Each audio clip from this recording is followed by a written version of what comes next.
about you. I think what separates you from all the other shows, especially in sports, so whenever anything happens, I always, like, my first reaction in sports, any big story that happens, I'm always texting my brother, my uncle, my friends, but what's Mike going to react? What's Mike going to react?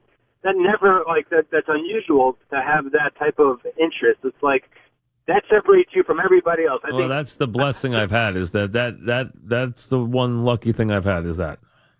Which is amazing, because I think other shows maybe rely on gimmicks, and it's just like, there's nothing to it. They have to create their own image, but like you yourself, you're a natural guy that everybody. I appreciate it. Thank you. Yeah. What's on your mind? On the Giants, to a little bit of what you were speaking about yesterday with Eli's stats. Also, Eli never, he grew up with Coughlin. Coughlin never believed in piling on at the end of the game. If the Giants were up by 10 points or 2 touchdowns in the fourth quarter, you would see handoff. Because that's the way you're supposed to play. I mean, listen, that is really the way that you're supposed to play. I mean, that's the idea. The idea is just to win the game. Yeah, that's the idea. And listen, it's not about someone else throwing more touchdown passes. That's not the point. It's whether or not the guy took the team where he needed to get the team. That's all.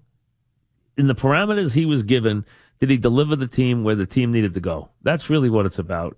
It's not about whether he threw 32 touchdown passes or 28 touchdown passes or 40 touchdown passes or 29 touchdown passes. You know what? It's about winning the games, and especially winning the big games. That's really what it's about.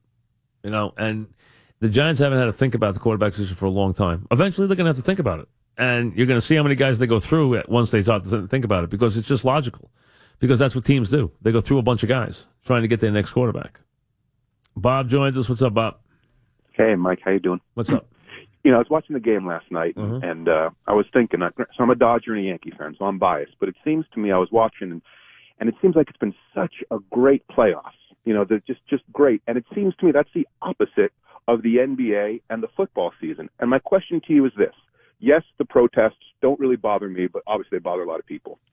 The reason I don't watch football anymore is I think the quality of the games has really gone down. And my question to you is, how much do you think the quality of the games has gone down? The playoffs in basketball have gone down, and that impacts it. And baseball, it seems, is having a great playoffs. I'm curious if you feel like that is true, and if you think that impacts perhaps the ratings and the viewership as well. Oh, I think the Yankees made it a good playoff around here. I think the playoffs were pretty good. I don't think they were overly dramatic. The Yankees had some drama, but I mean, the National League's had very little drama. I mean, completely. I mean, there's been, the Dodgers lost one game in the playoffs. So it's kind of a homer take, you think? Right. So, yeah, they've kind of run through it, without having any drama. I mean, for the most part. The Yankees had drama, obviously in the Cleveland and the Houston series from that standpoint. I think the NFL has a lot of issues right now. I think when you lose quarterbacks, it's deadly. When you lose two of the top quarterbacks in the sport, two of the biggest, talents in the sport, and Rodgers and Luck, it hurts the teams immensely. I think that's a big problem. I think the anthem thing has, without question, had a bigger impact than I thought it would, and bigger impact than most people thought it would on the league. I think it clearly has. I think it has hurt it. I think the quality of play has been very uneven, so I think that's part of it. I think a lot of that does come back to the quarterback.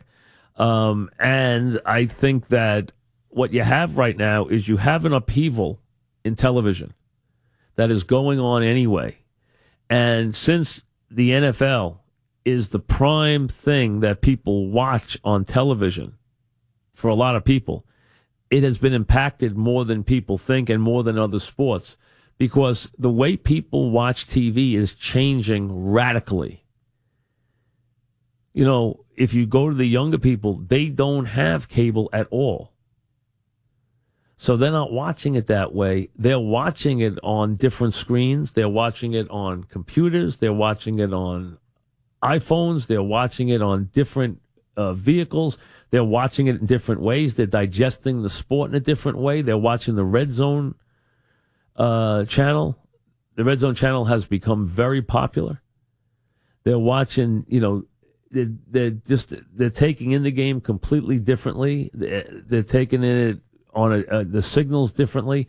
So you add all those things up that we mentioned, from the injuries to the anthem to the way TV is changing, to some of the problems on the field, add all that up in the NFL's image, the attacks that have been on the NFL's image in recent years, a variety of them, and you wind up with a sport that is not producing the ratings it was producing 2 years ago and has people very worried.